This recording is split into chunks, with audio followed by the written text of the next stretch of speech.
Bonjour et bienvenue dans les défis à petit prix. Je suis Julien et comme chaque jeudi, je relève un défi que tu m'as lancé pour t'aider à cuisiner à petit prix. Bonjour Julien. Alors j'ai un ami qui broie un peu du noir en ce moment. Alors moi j'ai tout tenté pour lui remonter le moral mais rien à faire. Il se languit de ses Antilles natales. Alors c'est là où tu rentres en jeu puisque Jean-Louis te défie de lui remonter le moral avec un menu créole à moins de 5 € par personne. Salut Julien, il paraît que toi seul arrive à faire voyager les gens avec tes repas. J'espère que ça marchera pour moi. Bon alors ne t'inquiète pas mon ami, voilà ce que je vais te préparer. Samoussa au thon, rougail à la morue et pour finir glace facile à la noix de coco. Allez, cap sur les îles. Alors pour les samoussas au thon, pour 4 personnes, il va nous falloir 8 feuilles de briques croustillantes, une botte d'oignons blancs avec fan, 2 carottes fraîchement récoltées, une boîte de 140 g de thon albacore au naturel, une cuillère à soupe de curry en poudre, une cuillère à café de curcuma en poudre, du piment fort selon le goût de chacun, de l'huile d'olive et du sel. Alors, on pèle et on hache l'oignon en gardant la partie tendre des tiges, on râpe les carottes, on égoutte le thon, on fait chauffer un filet d'huile d'olive dans une sauteuse, on y fait revenir l'oignon pendant 3 minutes. On ajoute les carottes, le thon, les épices et un peu de sel. On laisse cuire pendant une dizaine de minutes en remuant pour bien émietter le thon. On laisse tiédir, on coupe les feuilles de briques en deux. On prend une demi-feuille de brique et on la plie dans le sens de la longueur de façon à obtenir un long rectangle. On dépose une cuillerée de mélange au thon au début du rectangle. On plie le coin en enfermant la farce, puis on replie ce triangle sur lui-même jusqu'au bout du rectangle. On confectionne tous les samoussas de cette manière. On fait chauffer un fond d'huile dans une poêle, on y fait cuire les samoussas de façon à ce qu'ils soient bien dorés de chaque côté. Et finalement, on déguste chaud. Ah merci Julien, hein, je vais déjà mieux là.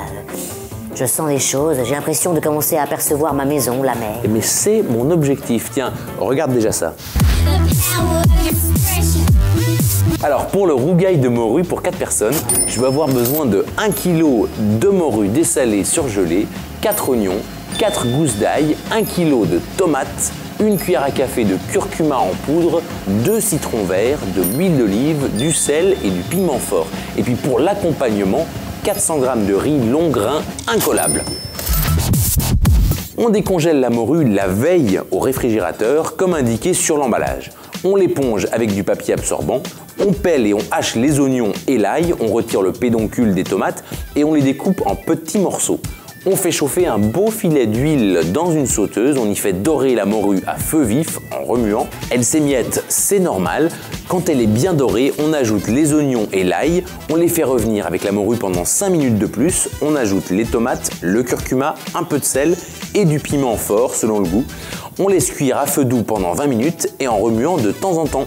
On fait chauffer une marmite d'eau salée, on y fait cuire le riz comme indiqué sur l'emballage et on sert le rougail avec le riz et des quartiers de citron vert. Julien, t'as réussi à lui faire esquisser un sourire. Alors continue comme ça, ce sera bientôt les éclats de joie que tu pourras obtenir.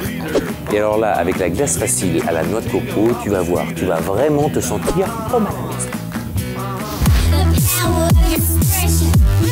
Alors pour préparer une glace facile à la noix de coco pour 4 personnes, on va avoir besoin de 300 g de lait concentré sucré, un pot de 400 g de lait de coco, 10 centilitres de lait entier, 100 g de noix de coco râpée et un citron vert. On presse le citron vert, on mélange le jus avec tous les autres ingrédients, on réserve au frais pendant au moins 2 heures. On passe en sorbetière au début du repas jusqu'à ce que la glace soit prise et on réserve au congélateur. Alors attention, on peut aussi réserver le lait concentré, le lait de coco et le lait au frais avant de préparer la recette et le mélange pourra alors passer directement en sorbetière. Ah, ça y est, Julien, là, je crois que tu as réussi, hein. Grâce à ton menu succulent, je crois revoir ces plages, ce ciel sans nuages, ces paysages magnifiques. Oh. Non, encore merci, hein, vraiment. Et dis donc, faudrait peut-être me remercier moi aussi, hein. C'est quand même grâce à moi que tu l'as rencontré, Julien. Ingrat. Bon, enfin bref, voilà, encore une fois, Julien, bravo, un menu créole à moins de 5 € par personne, une victoire de plus à ton actif. Et voilà, encore un défi réussi. Et alors Jean-Louis, ça me fait plaisir parce que tu vois, t'as retrouvé le sourire, vraiment, c'est que du bonheur cette émission. Bon allez, vous savez quand on se retrouve, hein. Salut. Et si toi aussi tu as envie de voyager dans les îles, eh ben c'est très simple, regarde, abonne-toi à la chaîne Marmiton, regarde un autre épisode ou alors laisse un petit commentaire. Ah.